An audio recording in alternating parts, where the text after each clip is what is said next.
para que no nos sorprendan o nos desilusionen o tengamos dudas. Porque no todo será color de rosa como nos gustaría que fuera. Recuerden que una parábola es una historia terrenal con un significado celestial. Ya hemos hablado del sembrador. ¿Y qué aprendimos de esa parábola? Que no todos los que escuchan el Evangelio se salvan. El sembrador y la semilla pueden ser buenos, pero el terreno en donde cae la semilla, no. Pero gracias a Dios que su testimonio y mi predicación pueden caer en buen terreno y dar fruto que traiga honor y gloria a Dios. También ya hemos estudiado la parábola del trigo y la cizaña, el trigo y la cizaña creciendo juntos. ¿Cuál fue la enseñanza? Que hay cristianos hipócritas dentro y fuera de las iglesias, pero que no debemos dejar que los hipócritas nos impidan entregar nuestro corazón a Jesús. Ahora veamos Mateo 13, los versos 31 y 32. Otra parábola les refirió diciendo: el reino de los cielos es semejante al grano de mostaza que un hombre tomó y sembró en su campo, el cual a la verdad es la más pequeña de todas las semillas, pero cuando ha crecido es la mayor de las hortalizas, se hace árbol de tal manera que vienen las aves del cielo y hacen nidos en sus ramas. Y esto nos enseña por qué hay cultos falsos en el mundo. No solo hay los que rechazan el mensaje del Evangelio o los que imitan el mensaje del Evangelio, sino también los que pervierten el Evangelio. Ahora debemos entender algo. Los cultos falsos no le tomaron por sorpresa a Jesús.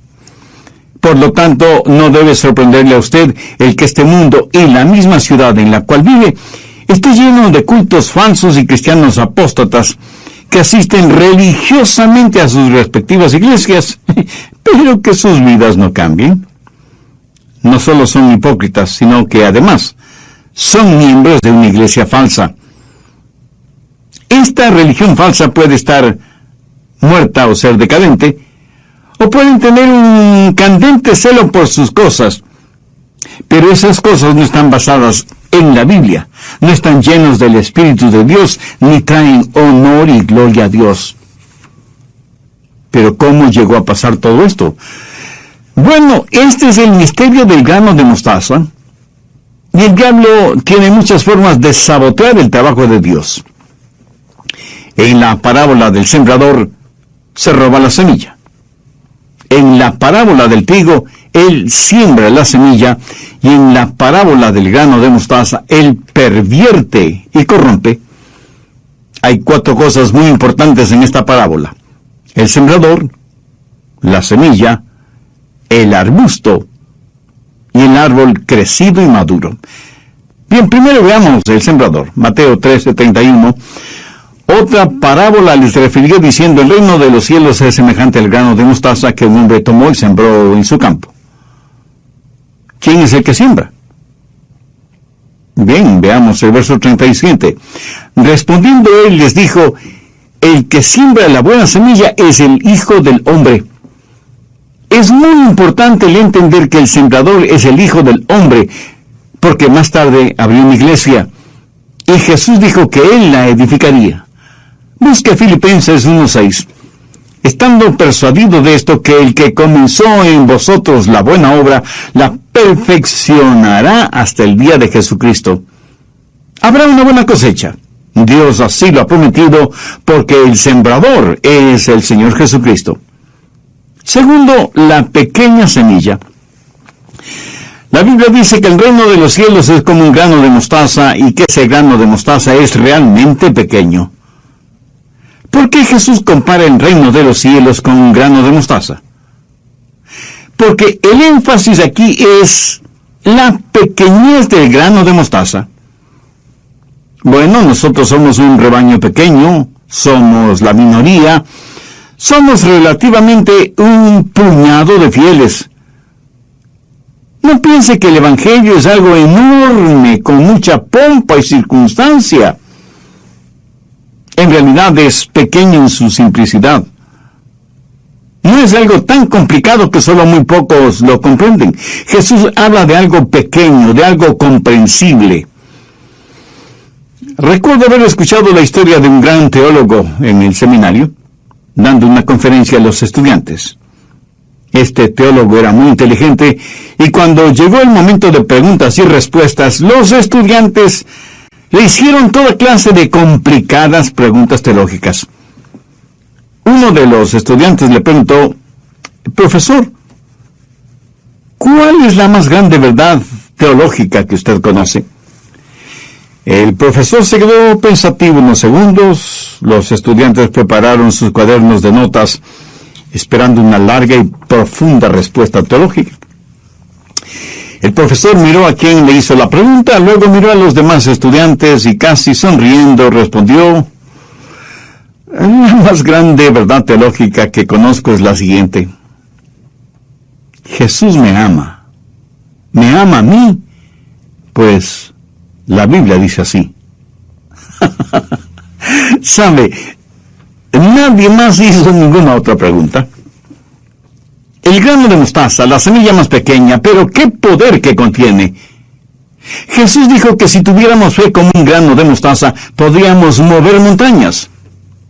Verá, la mostaza es fuerte, picante en cuanto a su sabor se refiere. En la proporción adecuada da un sabor muy rico a ciertos alimentos. Además es medicinal. Le puedo asegurar que su abuelita o tal vez su mamá le puso los llamados parches de mostaza en el pecho o la espalda para combatir resfriados. Se cuenta que Darío, el emperador persa, cuando invadió Europa, le envió un mensaje a Alejandro el Grande, en Grecia. Darío le envió una funda grande llena de semillas de ajonjolí, con el siguiente mensaje: vamos a cubrir la tierra como si fuéramos estas semillas.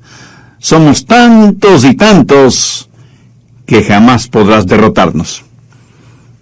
Alejandro el Grande le respondió, enviándole a su vez una funda llena de semillas de mostaza, con el siguiente mensaje: te vas a encontrar con el fuego, el poder y la fortaleza, como tienen estas semillas de mostaza, como nunca antes lo has visto en tu vida. El grano de mostaza, pequeño e insignificante como parece, habla de fortaleza y además encierra un secreto. ¿Cuál es ese secreto? El reino de los cielos es como una semilla, y la semilla tiene vida. Frecuentemente Jesús dijo que la palabra de Dios era como semilla. Nosotros, sus hijos e hijas, somos comparados a la buena semilla, y los genuinos creyentes en cualquier parte del mundo son la buena semilla. ¿Por qué este énfasis en la semilla? Porque en la semilla está el germen de la vida que puede ser reproducida. Me gusta mucho lo siguiente que alguien dijo: cualquier tonto puede contar las semillas que hay en una manzana, pero solo Dios puede contar las manzanas que hay en una semilla. ¿No es esto formidable? Una semilla puede reproducirse y reproducirse ad infinitum. Y esto lo sabe el sembrador divino, aunque la semilla sea pequeña. Tercero, el arbusto que crece. La semilla comienza a germinar, luego es una plantita que se va transformando en arbusto. Mire el verso 22, el cual a la verdad es la más pequeña de todas las semillas, pero cuando ha crecido es la mayor de las hortalizas. O sea, ya es un pequeño arbusto con hojas, flores y semillas, y eso representa lo que debe ser el Evangelio. Verá, ese pequeño arbusto no se lo puede comparar con el gran cedro del Líbano o con un poderoso roble, pero es un arbusto que puede reproducirse y llevar fruto y producir más semillas. No es conocido por su prominencia, porque más bien habla de humildad. Cuarto, el árbol crecido y maduro. Verso 32. Y se hace árbol de tal manera que vienen las aves del cielo y hacen nido en sus ramas. En el mundo natural, los arbustos no se convierten en gigantescos árboles. Aquí se habla de un árbol gigantesco, sobrenatural, de un desarrollo extraño. Ahora pongamos esto en perspectiva. Busque Génesis 1, los versos 11 y 12.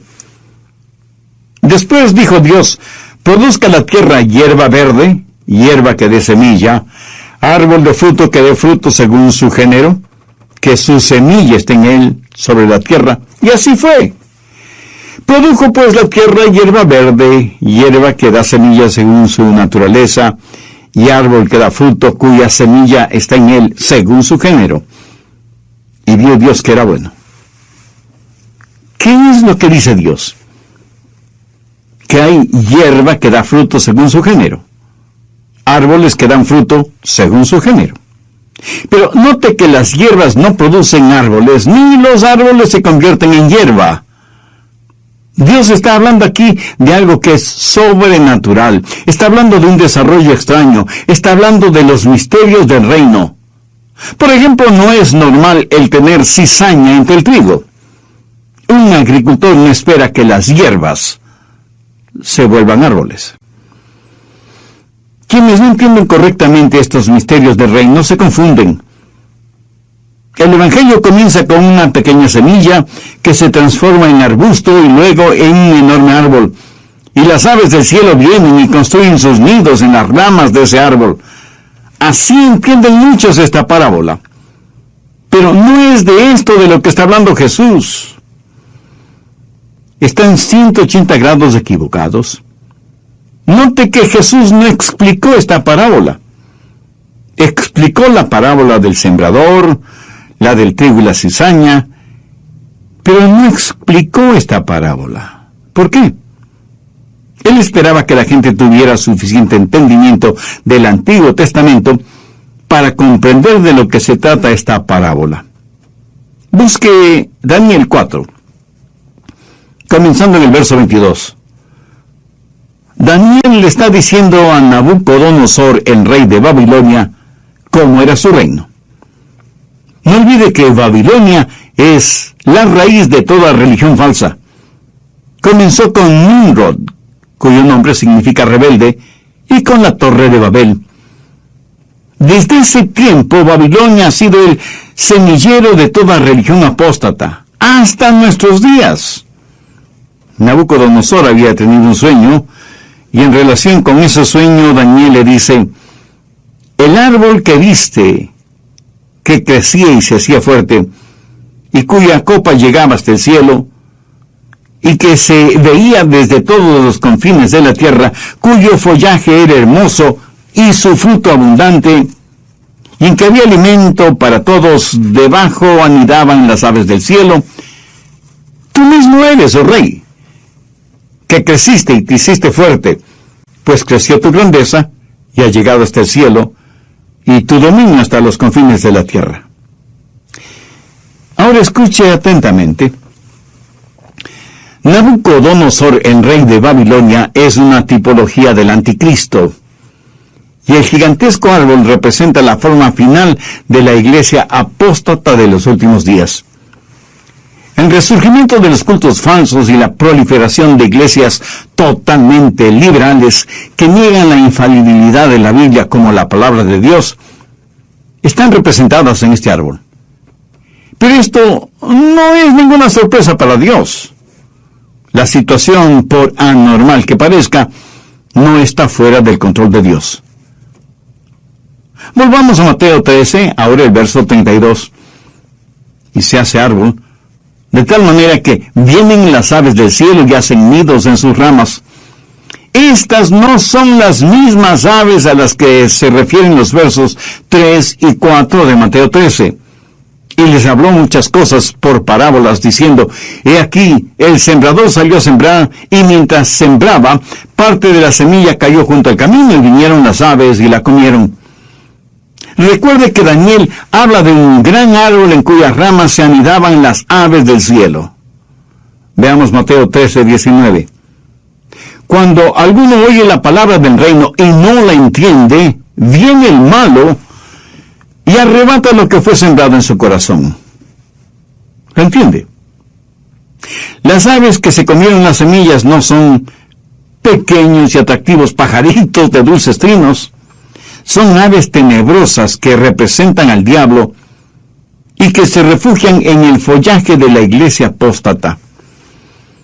Déjeme citar aquí un versículo importante, Apocalipsis 18:2, y clamó con voz potente diciendo: ha caído la gran Babilonia, y se ha hecho habitación de demonios y guarida de todo espíritu inmundo y albergue de toda inmundicia aborrecible.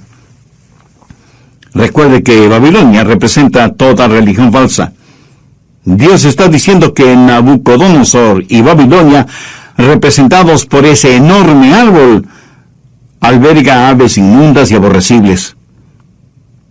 Ahora escúcheme, Satanás no está en contra de la religión, es más, él usa la religión para alcanzar sus propósitos. En esta parábola, las aves representan a aquellos que roban la semilla, aquellos que apostatan, aquellos que son malvados, aquellos que son parte de ese árbol gigantesco. Una vez en la iglesia se me acercó un niño de la escuela dominical y me enseñó una tarjeta dibujada por él.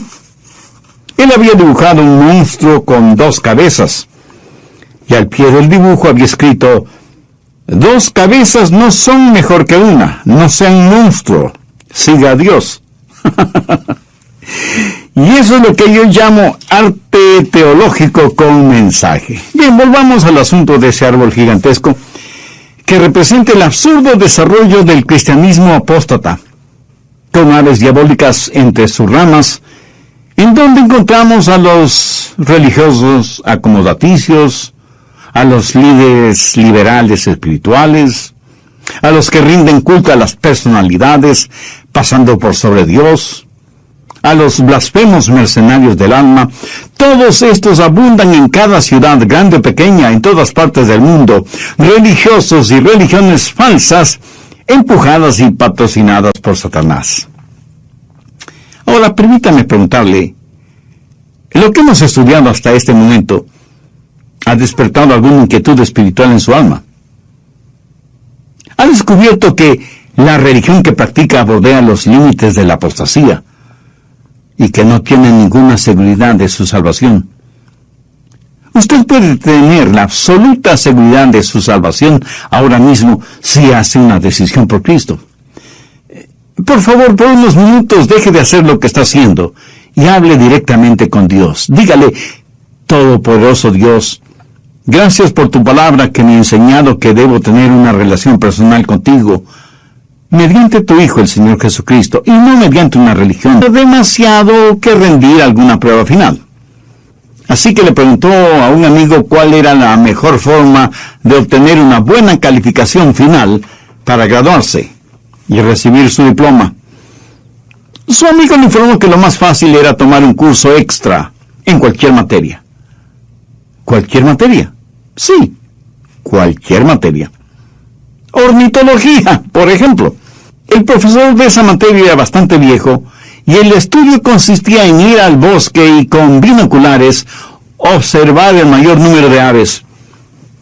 El viejo profesor no tomaba ninguna clase de examen o prueba y calificaba la asistencia con él al bosque. Y el estudiante ocioso dijo: ¡oh, magnífico! Eso es exactamente lo que necesito. Gracias por el consejo. Y se inscribió en el curso de ornitología. Pero lo que él no sabía era que el viejo profesor ya se había jubilado y el nuevo profesor era un joven catedrático que tomaba muy en serio la ornitología. En el salón de clases les enseñaba la parte académica y luego iban al bosque para la enseñanza práctica. El joven y ocioso estudiante nunca puso ninguna atención ni a lo académico ni a lo práctico. Por eso se asustó mucho cuando un día el profesor dijo: hoy vamos a tener un examen sobre lo que hemos estudiado. El profesor abrió unas maletas grandes que traía, sacó unos tableros que tenían 50 pares de patas de aves, Solo patas disecadas. El taxidermista había hecho un excelente trabajo.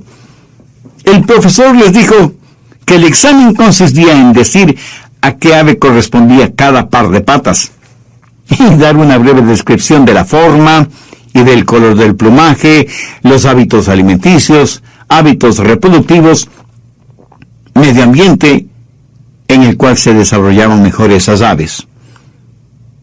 El joven y ocioso estudiante estaba hecho una furia. Este curso no era lo que él se había imaginado. Disgustado, tiró sus libros contra el suelo, rompió los lápices que tenía en la mano y se dirigió hacia la puerta del salón de clases. El profesor le dijo: «Joven, ¿a dónde cree que va?». Y el estudiante contestó: «Me largo de aquí».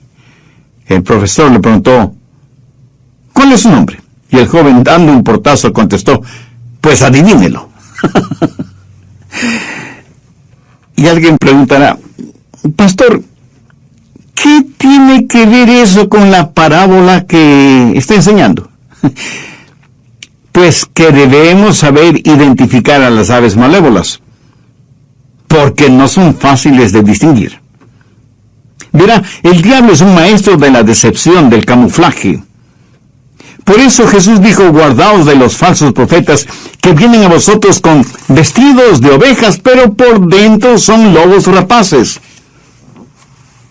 Escúcheme. Si el diablo se puede cubrir con lana, también se puede cubrir con plumas. ¿No le parece?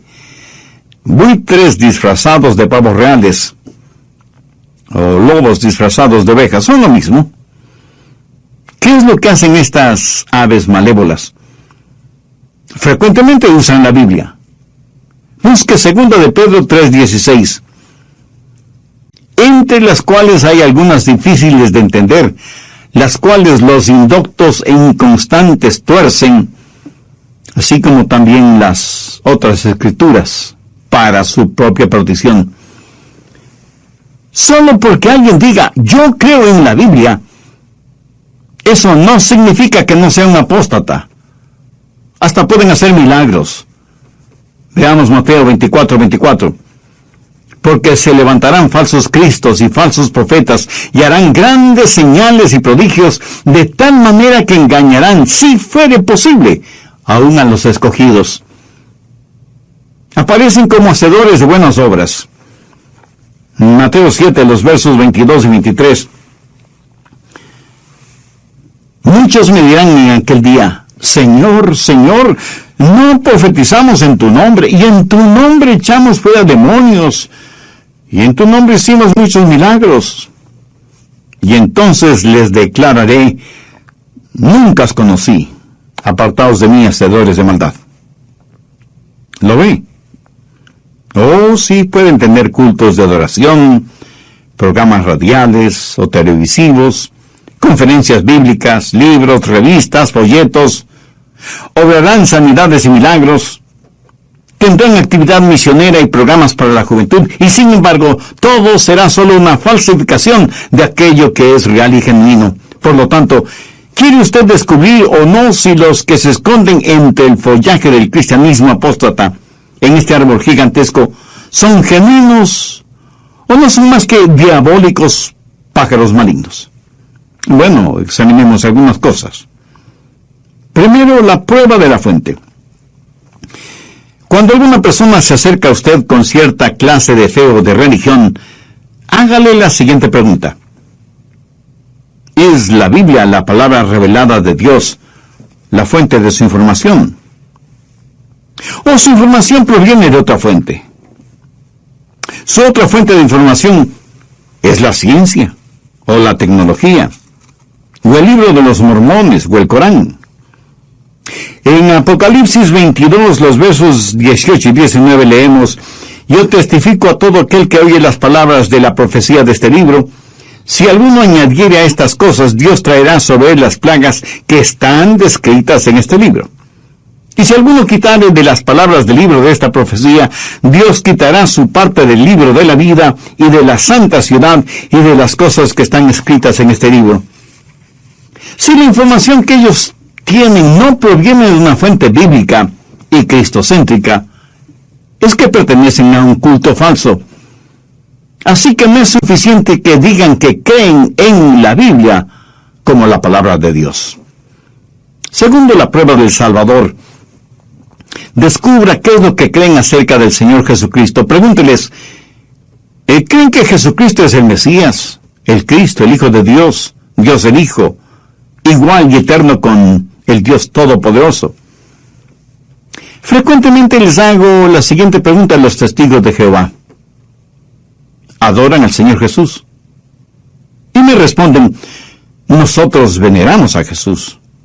Yo insisto, no les pregunté eso, les pregunté si adoraban a Jesús, porque la Biblia claramente enseña que Jesús fue adorado. Ahora, si alguien adora a Jesús, pero no a Dios, comete idolatría. Pero si no adoran a Jesús, no están practicando una fe bíblica. Pregúntenles qué creen acerca del Señor Jesucristo. Y no crea que esto es una cosa incidental. En 2 de Juan, los versos 9 y 10 leemos, cualquiera que se extravía y no persevere en la doctrina de Cristo, no tiene a Dios. El que persevere en la doctrina de Cristo, ese sí tiene al Padre y al Hijo. Si alguno viene a vosotros y no trae esa doctrina, no le recibáis en casa ni le digáis bienvenido. Ahora, esto no quiere decir que no los reciba en su casa para testificarles. El recibirles significa el darles la bienvenida como hermanos o hermanas en Cristo. Pero cuando ellos le presentan un evangelio diferente y usted les da la bienvenida en su casa, prácticamente les está diciendo, pasen, pasen. Aunque por diferentes caminos todos nos dirigimos al mismo lugar. Si no creen en la deidad de Cristo o en su nacimiento virginal, o en que Él es el Hijo de Dios y Dios el Hijo, eso no tiene mayor importancia. Ve lo absurdo de esa situación. Investigue lo que ellos creen acerca del Señor Jesucristo. Tercero, la prueba de lo que predican. Para ellos es primordial la predicación del Evangelio del Señor Jesucristo. Y no sea infantil preguntándoles, ¿predican el Evangelio de Jesús? ¿Cuál cree usted que será la respuesta? Por supuesto que sí. Pídales que le digan qué es el Evangelio y cuando le den una respuesta satisfactoria, entonces les pregunta si predican ese Evangelio. Porque muchos pueden dar la respuesta adecuada, pero no necesariamente lo que predican. Veamos Gálatas 1, los versos 8 y 9. Mas si aún nosotros, o un ángel del cielo, os anunciare otro evangelio diferente del que os hemos anunciado, sea anatema. Como antes hemos dicho, también ahora lo repito. Si alguno os predica diferente evangelio del que habéis recibido, sea anatema. Cuarto, la prueba de la salvación. Esa persona o ese grupo de personas creen en la salvación por gracia, por medio de la fe en la sangre de Jesucristo derramada en el Calvario y en su obra expiatoria, como la única base para el perdón de nuestros pecados. Escuche con atención lo que voy a decir. No es la sangre de Cristo y algo más. No es fe más obras. Es fe en el Señor Jesucristo, en su trabajo expiatorio completo en la cruz. Antes de terminar este programa, oro para que esta enseñanza se grabe profundamente en su conciencia. La salvación es confiar en Jesús como su Salvador y Señor, recibiéndolo en su vida como el sublime regalo del amor de Dios, no como una recompensa por sus obras. Pregunte a quienes traten de enseñarle diferente, ¿depende usted de sus logros, de su propio esfuerzo para salvarse, o está confiando única y exclusivamente en la gracia de Dios? La prueba de la salvación.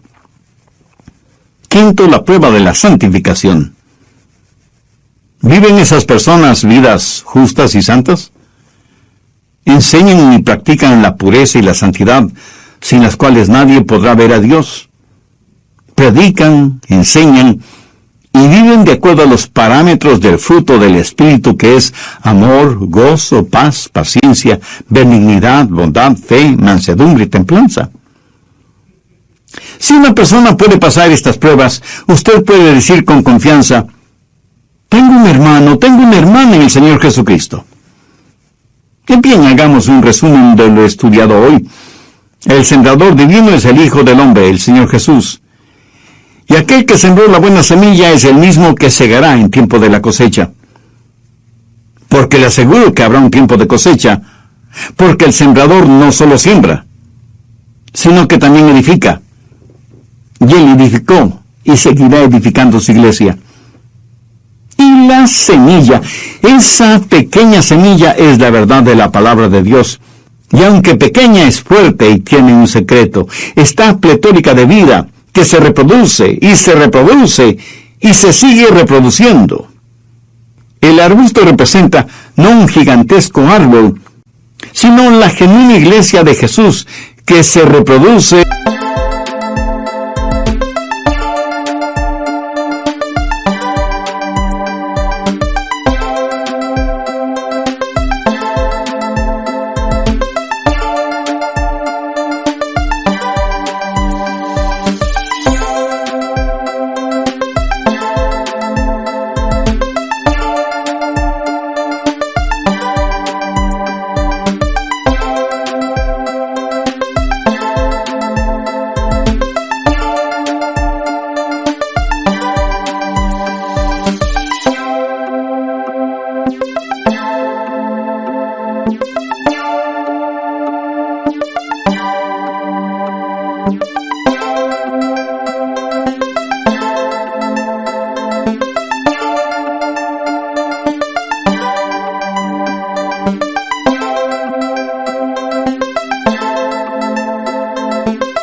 Vez tras vez.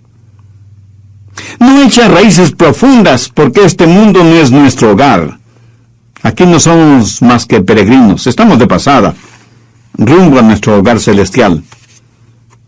El árbol gigantesco representa el cristianismo apóstata. La misma parábola enseña que las aves que se comieron la semilla, o que se robaron la semilla, encontraron albergue en las ramas y entre el follaje de ese árbol. Ahora, ¿qué significa todo esto para nosotros? Significa varias cosas. Primero, una palabra de advertencia. No se deje arrastrar por algún culto falso, ni se deje influenciar por un cristianismo apóstata. Es increíble que personas que antes fueron parte de iglesias eminentemente bíblicas y cristocéntricas se han dejado arrastrar por un cristianismo falsificado, porque no tuvieron la habilidad de estar espiritualmente alertas. No entendieron la advertencia de Jesús acerca de los falsos apóstoles y profetas, de los lobos disfrazados de ovejas. Segundo, una palabra de consuelo. Amigo, no debemos tener temor de los cultos o del cristianismo apóstata, porque la verdad siempre es más fuerte que la mentira, aunque en el mundo y en la sociedad actual en la que vivimos digan y practiquen todo lo contrario. En 1 de Juan 4:4 leemos: mayor es el que está en vosotros que el que está en el mundo. Ahora escúcheme atentamente. Si bien es cierto que no debemos tener temor de los cultos o del cristianismo apóstata, sí debemos temer nuestra propia apatía, letargo e ignorancia de las verdades espirituales. Eso sí debemos temer.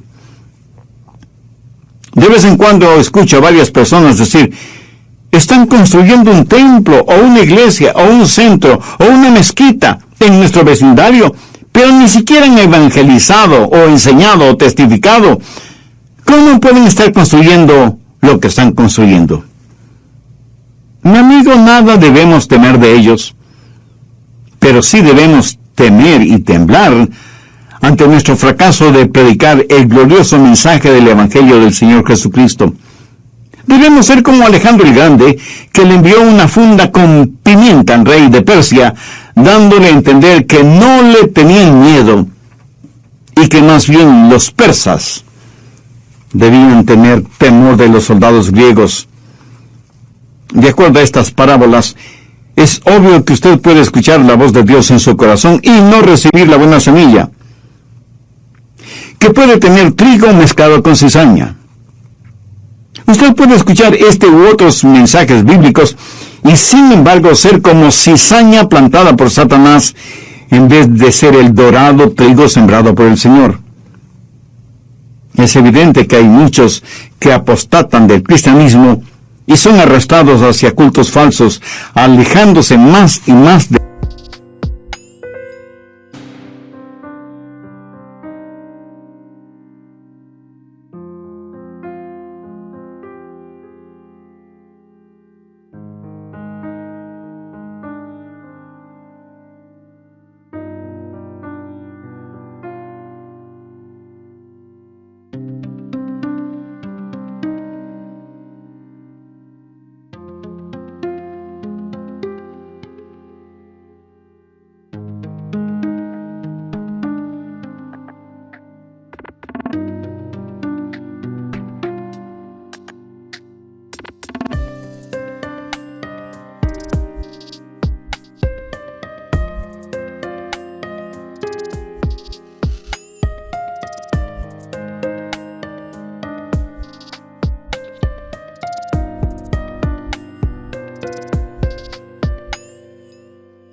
el reino de Dios.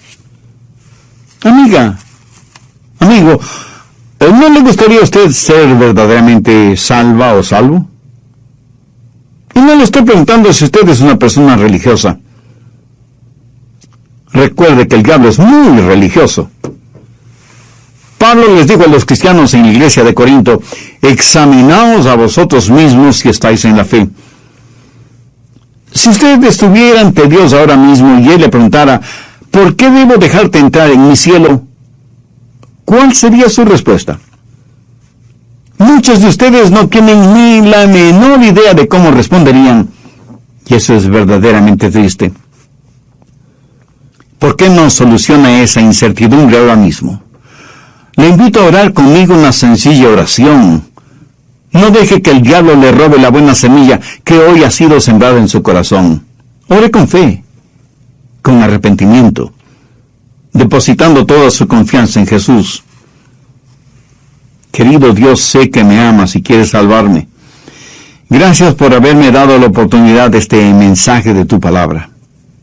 Soy un pecador y sé que mi pecado merece tu justicia, pero vengo a ti en busca de tu gracia y misericordia.